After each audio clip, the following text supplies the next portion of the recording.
Et je suis ravie de partager ce petit moment avec vous autour du travail de nuit, de ses effets, de ses mécanismes, et je finirai quand même par quelques messages de prévention. Donc, je suis chronobiologiste. Donc, la chronobiologie, c'est la partie de la biologie qui s'occupe qui étudie la structure temporelle des organismes. Et je travaille à l'INRS, qui est un institut dédié à la recherche et à la diffusion des résultats de ces recherches dans le domaine de la santé et de la sécurité au travail. Voilà. Alors, en guise d'introduction, quelques petits éléments de contexte et d'exposition, à savoir que actuellement, il y a environ 11% des personnes qui travaillent au moins occasionnellement de nuit en France. Ce sont les derniers chiffres de la DARES en 2024. Mais si on les interroge concernant la soutenabilité de leur travail, ils sont pratiquement la moitié à estimer ne pas pouvoir tenir ce rythme jusqu'à 60 ans, parce que c'était une question qui a été posée et qui avait été définie lors d'une enquête qui date de 2012, me semble-t-il. On la poserait différemment aujourd'hui avec le recul de l'âge de la retraite, sujet d'actualité.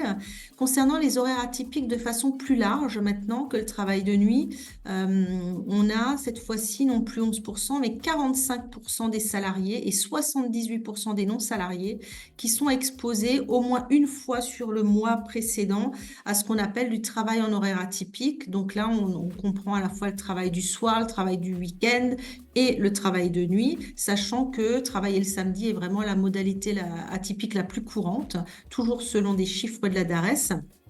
Et si on s'intéresse maintenant aux personnes qui travaillent régulièrement en horaire atypique, on a un chiffre un peu plus faible, mais qui est quand même assez conséquent, à savoir que 36% des salariés en 2019 travaillent de façon habituelle en horaire atypique, qui comprend donc le travail de nuit, mais également le travail décalé du matin, décalé du soir, le travail fractionné, le travail du week-end. Alors, quels sont les mécanismes finalement qui sont impliqués? Pourquoi ça pose problème de travailler la nuit? En fait, l'existence même des rythmes biologiques, en fait, ce sont des mécanismes qui résultent de notre exposition à la rotation de la Terre. Et cette rotation de la Terre nous expose périodiquement à des périodes d'obscurité et des périodes de lumière.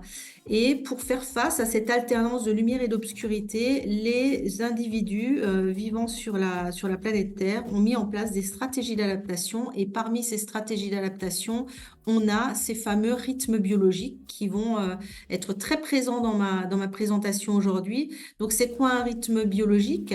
Donc, l'être humain, l'humain est rythmique, hein, et l'autre particularité, c'est que l'humain est diurne. Donc, on est vraiment génétiquement programmé pour être actif en journée et pour être au repos la nuit.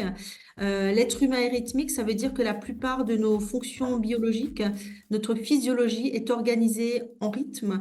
Et un rythme biologique, c'est la variation prévisible d'un phénomène sur l'espace-temps, une variation régulière et prévisible d'un paramètre sur l'espace-temps. Et on va le voir, la plupart donc, de nos fonctions physiologiques évoluent selon des rythmes biologiques. Parmi ces rythmes biologiques, on va particulièrement parler d'un rythme que l'on appelle le rythme circadien. Le rythme circadien ou les rythmes circadiens, ce sont des rythmes qui sont définis avec une période d'environ 24 heures, donc environ autour d'une journée. Et de façon assez originale, ces rythmes ne sont pas des réponses passives aux fluctuations de l'environnement, mais sont bien de nature endogène. On a en effet identifié dans les années 80 l'existence d'une petite structure paire dans le cerveau, donc il y en a une par hémisphère, que l'on appelle le noyau suprachiasmatique parce qu'il est situé au-dessus du chiasma optique au niveau d'une région de l'hypothalamus. Et ce noyau suprachiasmatique est le siège de l'horloge biologique centrale chez tous les mammifères. Et cette horloge biologique centrale, que l'on appelle aussi horloge circadienne, va vraiment gouverner et mettre en place l'ensemble de notre physiologie rythmique. Alors, on sait qu'en plus de cette horloge principale, nous avons des horloges périphériques ou horloges secondaires qui vont être localisées dans l'ensemble de notre organisme. Et en fait, il faut vraiment penser l'organisme humain comme étant un organisme multi-horloge avec une horloge principale qui est donc le chef d'orchestre et des horloges secondaires qui vont être localisées dans l'ensemble de notre organisme. Comment ce système fonctionne? On sait aujourd'hui, et ça on le sait grâce aux expérimentations qui ont été menées notamment par Michel Siffre et un ensemble de collègues chronobiologiques qui se sont isolés, qui ont vécu des expériences d'isolation temporelle dans des grottes, etc. C'est là qu'on a compris que finalement, quand on n'est pas soumis aux fluctuations de l'environnement, notre horloge circadienne s'exprime selon un rythme qui lui est propre et que quand on est soumis à notre environnement, quand on vit dans notre environnement, quand on n'est pas dans un labo, quand on n'est pas dans une grotte, on va avoir une influence majeure des synchroniseurs de l'environnement qui sont représentés ici schématiquement sur cette diapositive avec donc cette alternance de lumière et d'obscurité. Donc, on parle de synchroniseur ou de Zeitgeber. La plupart les premiers chronobiologistes, c'était les Allemands, d'où le terme de Zeitgeber ou de donneur de temps, encore en France, en français. Donc, en fait, ces synchroniseurs vont agir sur l'horloge biologique principale. Je ne sais pas si vous voyez ma souris, si je l'utilise, voilà, pour pointer. Donc, l'horloge principale qui est schématisée ici, les horloges périphériques. Et vous avez donc un ensemble de signaux de l'environnement qui vont agir et qui vont synchroniser cette horloge tous les jours sur exactement 24 heures. Parmi ces signaux de l'environnement, le plus puissant, c'est vraiment l'alternance de lumière et d'obscurité. C'est ce qu'on appelle la synchronisation photique. Mais à côté de ces influences photiques, nous avons aussi des facteurs non photiques qui sont énumérés ici sous la diapositive, comme par exemple certains facteurs comportement. Le fait de faire de l'exercice physique va aussi apporter de l'information à l'horloge, le fait d'être en privation de sommeil ou encore certains facteurs nutritionnels, comme par exemple l'horaire des repas qui va agir sur les horloges périphériques et la composition des repas qui va agir sur l'horloge principale.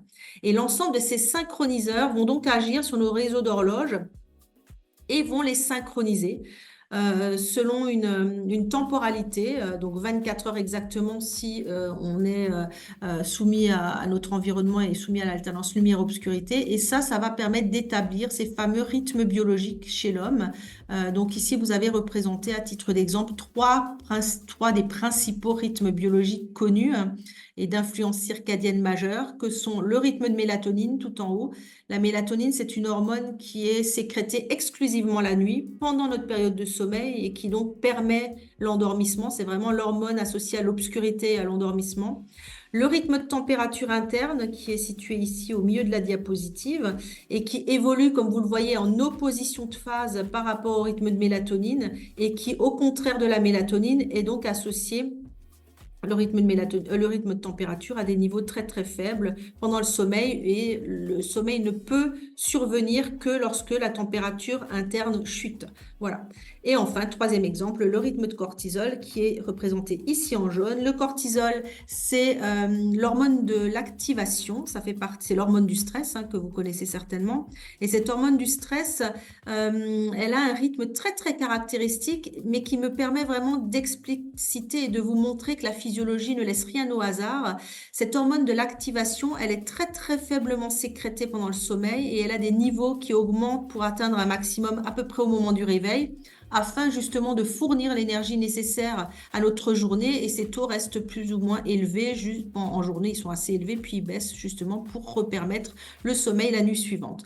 Donc en fait, la physiologie, c'est pas un hasard, il y a une pertinence à ce que certains événements, certaines enzymes, certaines hormones soient sécrétées plutôt à tel moment qu'à d'autres du nictémère.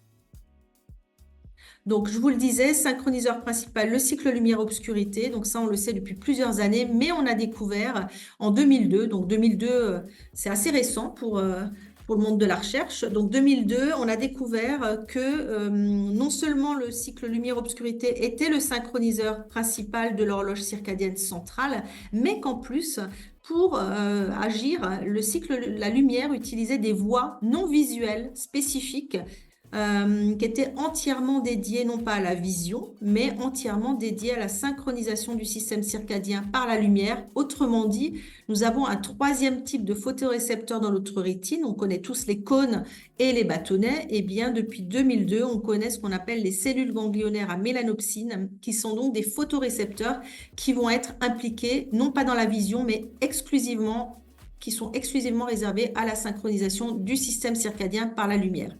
Et ces cellules ganglionnaires à mélanopsine sont particulièrement sensibles à une lumière autour des 480 nanomètres. C'est ce qu'on appelle la lumière bleue. Et donc, ça vous fait référence certainement à des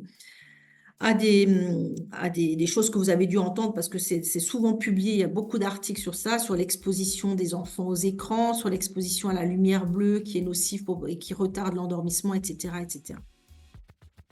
Donc voici à titre d'exemple quelques fonctions biologiques contrôlées par le système circadien avec par exemple une production de mélatonine qui commence comme je vous le disais en début de nuit et qui va être sécrétée sur l'ensemble de la nuit, qui va s'achever le matin à 7 heures à peu près 7-8 heures du matin, un sommeil profond qui survient en début de nuit, un sommeil paradoxal qui survient en deuxième partie de nuit, une température corporelle qui est minimale vers 5-6 heures du matin pour justement et qui chute pendant l'ensemble du sommeil, des mouvements intestinaux qui commencent le matin, une coordination motrice à son meilleur niveau en début d'après-midi, etc., etc. Donc vraiment, ce qu'il faut retenir, c'est que nous sommes construits autour de rythmes biologiques et que ces rythmes biologiques ne sont pas là au hasard et que vraiment ce qui est important, c'est les rythmes, l'importance des rythmes exprimés au bon moment, c'est-à-dire l'importance d'une mélatonine sécrétée la nuit, l'importance d'un cortisol bas en début de nuit pour permettre un sommeil de qualité, l'importance d'un cortisol élevé en début de journée pour permettre de mobiliser de l'énergie nécessaire à notre journée, etc., etc. L'importance, on pourrait encore citer en exemple l'hormone de croissance dont le pic de sécrétion majeur est associé systématiquement au premier épisode de sommeil à ondes lentes et qui donc, ce sommeil à ondes lentes permet la croissance et permet la sécrétion de l'hormone de croissance et qui est donc extrêmement important, notamment chez les jeunes enfants. Voilà. Alors, on a vu comment fonctionnait cette physiologie de façon optimale en conditions normales, en conditions usuelles. Quel est donc maintenant l'effet du travail de nuit? Pourquoi finalement le travail de nuit va poser problème? En fait, le travail de nuit va poser problème pour une raison qui est illustrée sur cette diapositive, à savoir que l'exposition à la lumière quand on est soumis à du travail de nuit ou du travail posté avec des postes de nuit est extrêmement anarchique chez les individus exposés à ce type de travail. Vous avez ici représenté 4 courbes qui représentent 4 expositions à la lumière chez 4 individus qui font comment dire, des cycles de travail différents. Vous avez en bas à gauche représenter ce qu'on pourrait appeler la situation témoin, avec un individu qui, pendant cette semaine-là, va bosser 2 jours en journée, day pour journée, puis il va être 4 jours en repos, day off, et enfin, il reprend une journée de travail. Vous voyez qu'il y a une très, très grande régularité d'exposition à la lumière. En fait, on a mis un capteur au niveau de l'œil et on a finalement enregistré la perception lumineuse chez cet individu. Donc, vous voyez cette très grande régularité. Sur les 3 autres courbes, vous voyez des expositions à la lumière lors de cycles de travail totalement différents. Par exemple, chez cet individu en haut à gauche, vous avez un individu qui va faire 2 pauses de nuit, puis il va être 4 jours en repos et à nouveau un pause de nuit. Et vous voyez que la régularité que l'on a connue chez l'individu témoin n'existe plus. Et c'est aussi le cas à droite chez les 2 autres travailleurs postés, où vous avez en haut un individu qui va être 2 jours en congé, puis il va être 2 jours en poste de journée, une nuit de travail, un jour de congé, une nouvelle nuit de travail. Et vous voyez là aussi une très grande irrégularité d'exposition à la lumière. Et pareil pour cet individu-là, c'est encore plus marqué, qui va faire 2 jours de travail, une nuit de travail, un jour de congé et qui va finir sur 3 nuits de travail. Vous voyez ici la très grande irrégularité d'exposition. En fait, le problème du travailleur de nuit, ce n'est pas un problème de quantité de lumière reçue, c'est un problème d'exposition anarchique et de mauvais moments d'exposition à la lumière. C'est-à-dire qu'on n'est pas exposé à la lumière au bon moment. Et ça va poser problème parce que en fonction du moment où on est exposé à la lumière, l'horloge biologique va vraiment, comment dire, il y aura des effets qui seront complètement différents sur notre horloge biologique.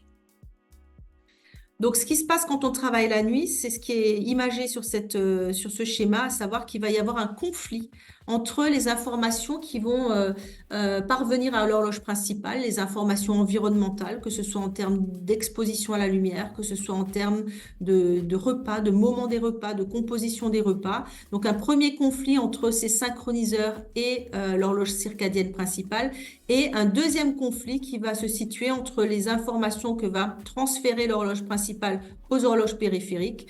Et ces informations vont également aboutir donc à un conflit avec ces horloges périphériques. Associé à ce conflit, on a également, et ça a été bien montré à la fois par la Haute Autorité de Santé en 2012 et réaffirmé par l'ANSES, une dette de sommeil qui va être particulièrement marquée chez les travailleurs de nuit. Donc, vous avez finalement un message circadien qui va être celui d'une désynchronisation circadienne, à savoir que les rythmes ne seront plus en phase les uns avec les autres, avec des mélatonines, des sécrétions, des rythmes de sécrétion de mélatonine qui vont peut-être être dissociés de la période de sommeil, une sécrétion de cortisol dissociée de la période d'activité, etc., etc. Et associé à ces états objectivés dans plusieurs études de désynchronisation circadienne, on a également une dette de sommeil, à savoir que les travailleurs postés, travailleurs de nuit, sont des individus, des travailleurs qui vont dormir moins et qui vont avoir un sommeil de moins bonne qualité. Alors, quels sont les effets finalement de ces conflits, de ces désynchronisations et de cette dette de sommeil? Alors, ces désynchronisations, avant de passer aux effets, je vous ai mis deux exemples de travaux. Là, c'est le travail de Marie Dumont, une collègue chronobiologiste à Montréal, qui a montré que même après plusieurs années de travail de nuit, l'horloge n'est pas synchronisée dans la grande majorité des cas. Donc là, elle a repris ici, sur ce schéma, on appelle ce schéma un actogramme. L'actogramme, c'est le schéma qu'on utilise en chronobiologie assez souvent finalement, où vous avez donc ici un nombre d'individus. Chaque barre noire correspond, voilà, chaque barre noire correspond finalement à la sécrétion de mélatonine chez une infirmière. Ça, c'est une étude qui a été faite chez 30 infirmières de nuit qui faisaient exclusivement de la nuit depuis 2 ans au moins, entre 2 ans et 20 ans. Et on a mesuré le taux urinaire de mélatonine chez ces 30 infirmières. Et vous voyez donc que ce sont des infirmières qui travaillent donc exclusivement la nuit, donc qui dorment exclusivement le jour. Donc normalement, la mélatonine aurait dû être associée à la période de sommeil qui est représentée ici, cette période de sommeil. Et vous voyez que cette mélatonine, elle est associée à la période de sommeil chez uniquement 16% des 30 infirmières. Donc uniquement 16% des infirmières qui font exclusivement de la nuit vont être synchronisées à leur activité de travail. 73% ne se décalent pas et 10% sont même en avance de phase. Autre exemple d'une autre équipe, qui est l'équipe de Joséphine Arendt dans la région de Londres, qui a montré cette fois-ci, pareil, vous avez aussi ces actogrammes. Alors, les zones ombrées, ce sont les zones qui correspondent aux périodes de sommeil. Voilà, ici, ici, ici. Et les petits points, c'est à chaque fois l'acrophase de sécrétion de la mélatonine. Donc là encore, on a pris la mélatonine comme marqueur de l'horloge. Et ce sont des schémas, les 3 schémas-là correspondent à 3 systèmes de travail différents. Dans le premier schéma, vous avez des individus qui vont travailler 6 jours d'affilée. Donc là, ils sont du travail diurne. Vous avez leur mélatonine qui est bien synchronisée et bien présente pendant leur sommeil, pendant leur sommeil nocturne. Et ces individus vont finalement enchaîner après ces 6 jours de travail par 6 nuits de travail. Et vous voyez que là, la mélatonine ne se décale pas et reste complètement dissociée de la période de sommeil. Donc, il n'y a pas d'adaptation de ce rythme de mélatonine avec ce rythme de travail. Autre rythme de travail, des gens qui font des pauses du matin et qui après enchaînent sur 15 jours d'affilée de nuit. Et bien là, vous voyez qu'au bout de, on va en dire 1, 2, 3, 4, 5, 6, 7, au bout d'une semaine à peu près, vous avez quasiment une adaptation complète du rythme avec le milieu de sécrétion de mélatonine qui est vraiment associé à la période de sommeil. Et enfin, dernier exemple, ce qu'on appelle des rotations rapides. Donc ça, c'est typiquement ce qu'on voit dans les entreprises quand on parle de travail posté en 4-8, en 5-8 par exemple. Des rotations très rapides où vous avez donc 3 matins, 3 après-midi, 3 nuits. Et vous voyez que là aussi, le rythme de mélatonine ne varie pas. Son acrophase reste au même moment, c'est-à-dire que là aussi, il n'y a pas d'adaptation et que ce rythme de travail, donc en rotation très rapide, ne permet pas l'adaptation des rythmes biologiques. Je vous ai mis une publication de synthèse, où je regarde l'heure en même temps, ça va, une publication de synthèse où, donc ça c'est une publication de Diane Boivin au Canada, encore une fois, et qui a répertorié 33 études et elle a objectivé des états de désynchronisation dans toutes les études. Toutes les études, on pouvait montrer des désynchronisations de rythme qui n'étaient pas en phase les unes avec les autres. Donc ce qu'il faut retenir, c'est que le travail de nuit, même quand il est permanent, même quand les gens le font exclusivement des nuits, ces travailleurs, dans la majorité des cas, ne vont pas adapter leur système circadien à leur activité nocturne. tout ce que je viens de vous expliquer concernant les mécanismes, comprendre pourquoi le travail de nuit a des effets sur la santé, vous le retrouvez dans une petite vidéo. Je vous ai mis le lien de la vidéo ici, que nous avons réalisée à l'INRS. Ça dure 3 minutes et ça explique de façon très, très pédagogique le fonctionnement des horloges et comment finalement les désynchronisations objectivées chez les travailleurs de nuit ont des effets sur la santé. Alors, maintenant qu'on a vu les mécanismes, quels sont les effets à court terme que l'on peut identifier concernant le travail de nuit? Donc, les effets à court terme, les premiers qu'on peut noter, c'est les effets sur la sinistralité, donc les accidents du travail, les accidents du trajet.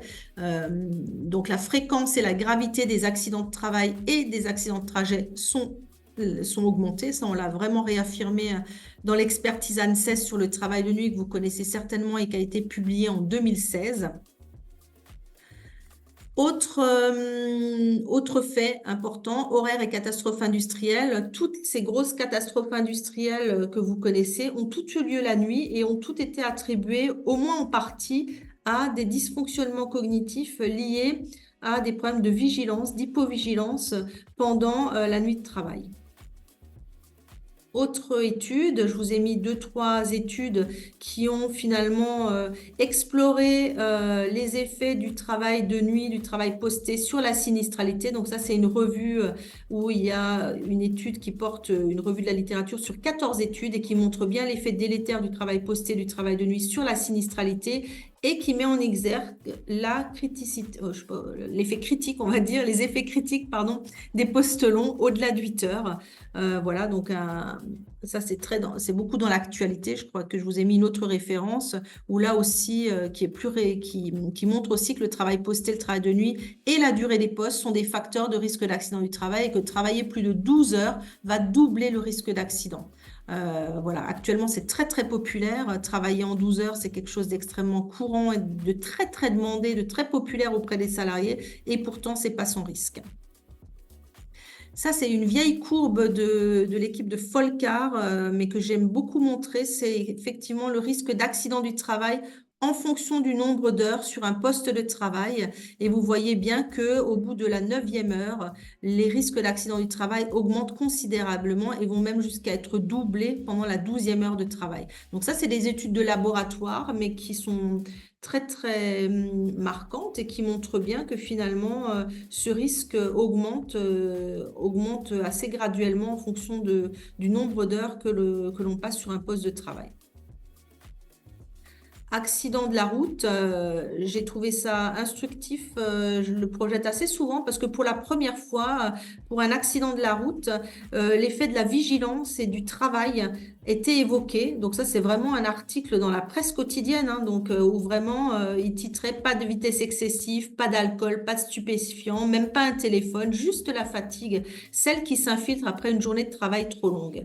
Et au moment du jugement, la présidente du tribunal a eu ces phrases: vous étiez complètement décalé, vos horaires avaient été modifiés, vous étiez complètement décalé, résume la présidente du tribunal. Donc clairement, ce salarié, il sortait ce jour-là d'un poste de 12 heures, il était conscient de son épuisement, il avait tenté de faire une pause, mais que finalement, ça n'avait pas empêché, il l'avait certainement pas, voilà, il aurait dû s'arrêter de rouler, s'arrêter et faire. Bon, on va pas rentrer dans les détails de cette affaire-là, mais en tout cas, clairement, la vigilance et le risque routier, c'est clairement des effets très, très soulignés de ces travaux en horaire atypique.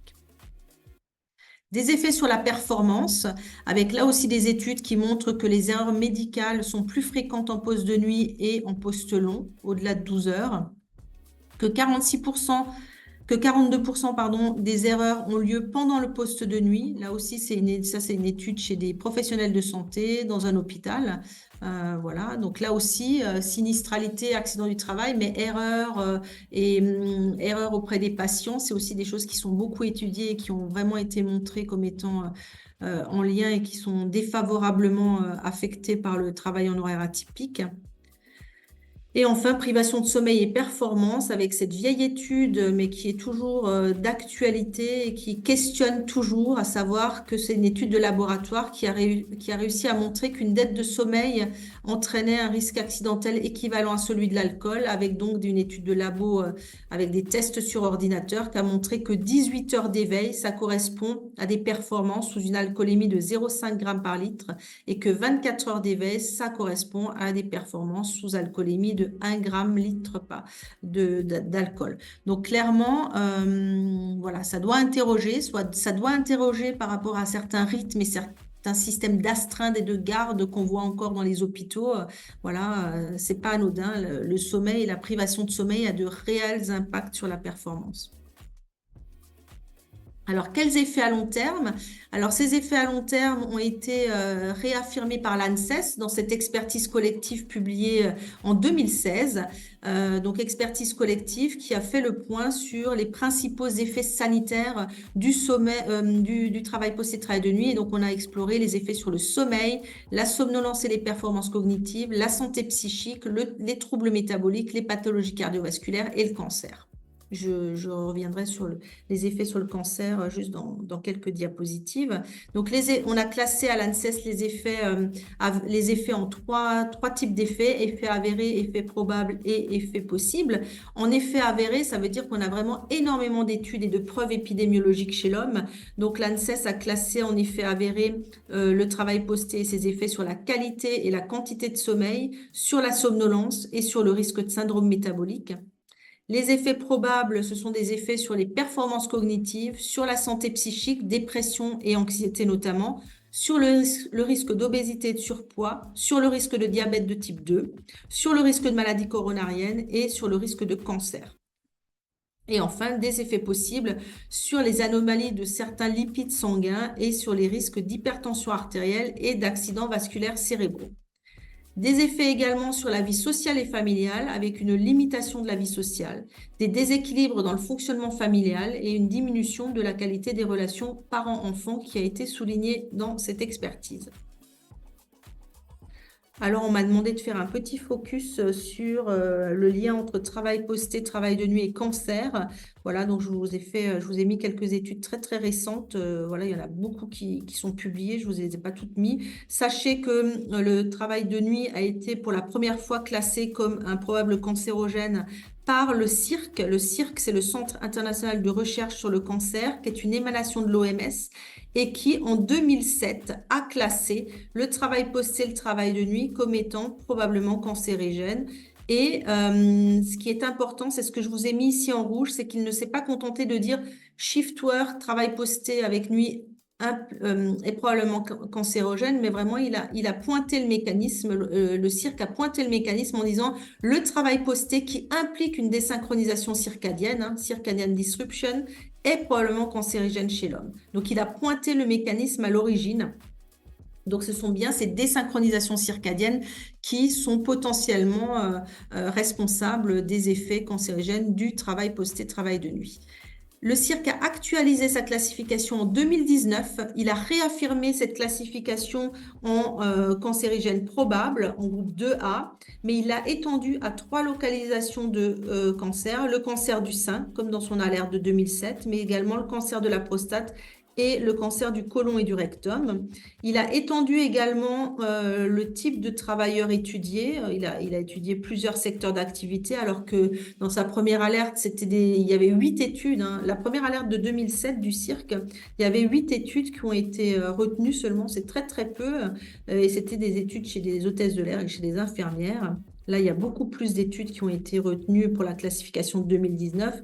Et donc, ce qu'il faut retenir, c'est que le classement en groupe 2A a été maintenu. Et ce classement en groupe 2A a été réaffirmé par l'ANSES également. Alors, ça, c'est une étude française qui qui s'est intéressée au lien entre travail de nuit et cancer du sein. Cette étude, elle est importante, pas parce qu'elle est française, même si voilà, on est quand même on peut être fier quand même, mais surtout parce que elle détaille très très finement plus finement que les autres études, en tout cas, l'exposition au travail de nuit. Alors ça, c'est un point principal.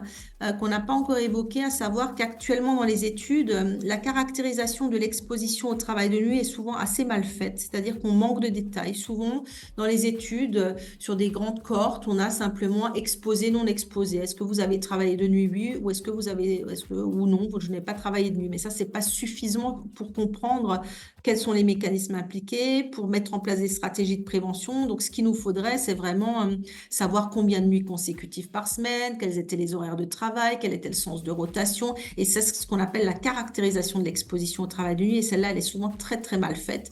Et donc, dans cette étude française, en 2018, ils ont particulièrement bien, enfin mieux caractérisé cette exposition au travail de nuit. Donc, ils ont également tenu compte des données individuelles, bien sûr, et ils ont étudié plus de 6004 cancers du sein dans différents pays.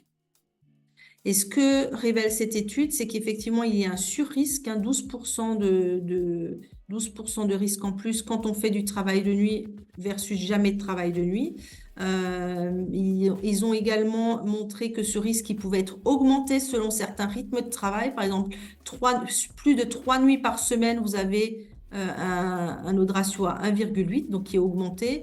3 nuits par semaine, au moins 3 nuits par semaine pendant plus de 10 ans, là aussi c'est augmenté. Donc vous voyez qu'il y a quand même une intensité du travail de nuit qui semble émerger et puis voilà, qui expose les salariés à plus de risques, plus on est exposé en termes de quantité de nuits par semaine, en termes d'années de travail posté, plus cela a l'air péjoratif.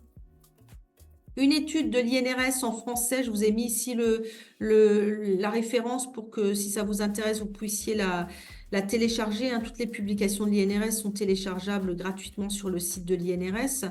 Donc c'est une étude qui a été menée par une collègue et par le professeur Damien Léger à l'Hôtel-Dieu à Paris et qui a repris les résultats de 9 méta-analyses. Alors les méta-analyses, c'est une méthodologie très très robuste qui reprend plusieurs revues de la littérature.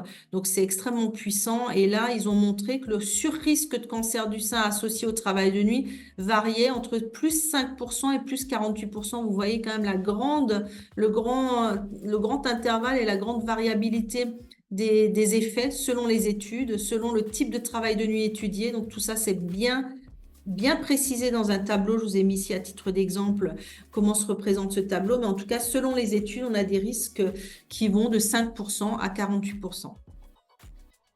Plus récemment, en 2023, une étude très très importante parce que pour la première fois, ils ont étudié, ces auteurs, l'association entre travail de nuit et cancer du sein dans une cohorte de jumelles plus précisément.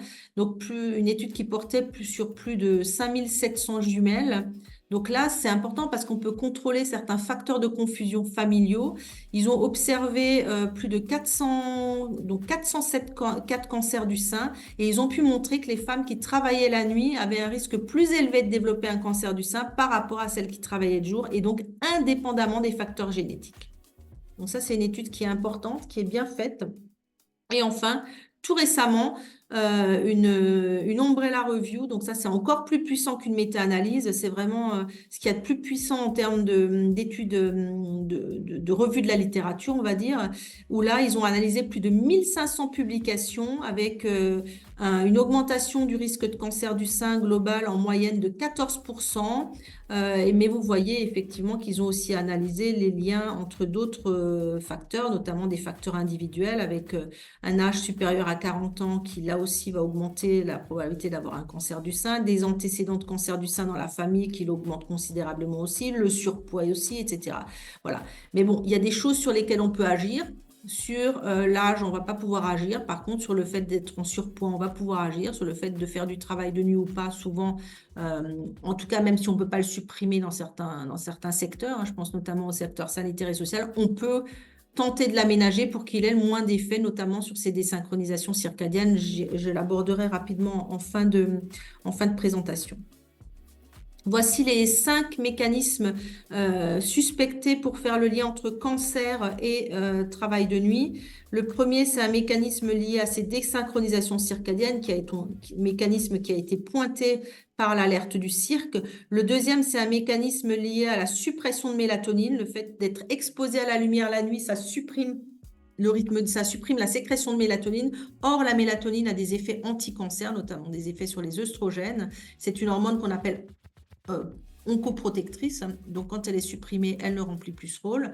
Troisième mécanisme, un mécanisme via la fragmentation du sommeil, l'activation de l'axe du stress et un effet sur le système immunitaire.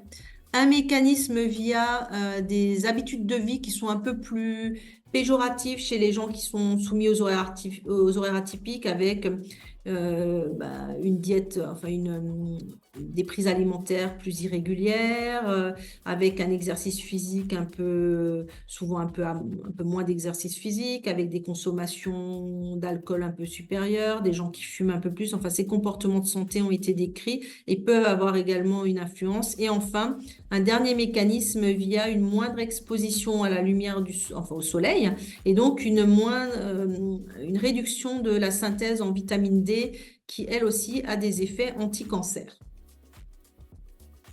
Voilà, donc pour finir, quelle prévention? Voilà, il me reste 2 minutes, je vais finir sur ça, mais pour vous donner des messages, pour finir sur un message un peu plus optimiste. Donc, une prévention à l'INRS, on déploie des messages de prévention primaire, donc centrés sur le travail. Donc, on connaît aujourd'hui, donc là, je vous ai mis les références de 4 fiches pratico-pratiques à destination des employeurs et des entreprises. Une première qui s'intéresse à l'optimisation des horaires et des rythmes de travail. On sait que travailler la nuit, c'est péjoratif. Par contre, on connaît aujourd'hui les organisations du travail qui sont les plus toxiques. On a pris un exemple, on a parlé avant des rotations courtes. On sait qu'une rotation courte où les gens changent de poste toutes les 2, 3 nuits est beaucoup moins toxique, beaucoup moins délétère qu'une rotation intermédiaire type 3-8 où on va changer de poste toutes les semaines, par exemple. Donc, tout ça, c'est rappelé dans cette fiche pratique. Adapter le contenu de travail et l'environnement de travail. On sait aujourd'hui aussi qu'il vaut mieux et qu'il faudrait adapter le contenu de travail. On ne peut pas faire le même travail en journée qu'en nuit. Le travail de nuit n'est pas un travail de jour fait la nuit, hein. C'est bien plus compliqué que ça. Une fiche entièrement dédiée à la pratique de la micro-sieste qui pour nous est vraiment un médicament contre les effets, notamment les effets en termes d'hypovigilance et de somnolence, ont donc des effets directs sur l'accidentologie, donc des micro-siestes sur le lieu de travail, pendant le poste de travail. Et enfin, une fiche dédiée à l'information et à la sensibilisation des équipes. Un fascicule que vous pouvez télécharger sur le site de la CARSAT Alsace-Moselle qui s'intéresse spécifiquement aux effets du travail en 12 heures, qui vraiment fait un résumé de tous les risques et de tous les surrisques du travail de nuit en 12 heures par rapport à un travail de nuit en 8 heures. Et enfin, je vous ai mis ici un outil développé par ma collègue Marie Dumont au Québec et qui s'intitule Mieux vivre le travail de nuit, outil interactif en ligne, qui est un outil totalement gratuit à disposition des travailleurs de nuit pour les aider à mieux gérer et à mieux adapter leur sommeil à leurs horaires atypiques. Il est vraiment très, très bien fait et voilà, il rend vraiment le salarié, le travailleur de nuit acteur de la gestion de son sommeil. Voilà, et le site INRS, vous allez retrouver tout un dossier sur les effets du travail en horaire atypique et où vous trouverez la plupart vous allez retrouver une synthèse de tous les résultats et de tout ce que je vous ai raconté aujourd'hui, mais également des informations sur la réglementation, une foire aux questions avec les questions qu'on nous pose assez systématiquement, par exemple sur le type de rotation, qu'est-ce qu'il vaut mieux choisir, un 3-8, un 4-8, un 5-8. Voilà, vous allez trouver l'ensemble de ces éléments sur le site internet de l'INRS. Voilà, je vous remercie de votre attention.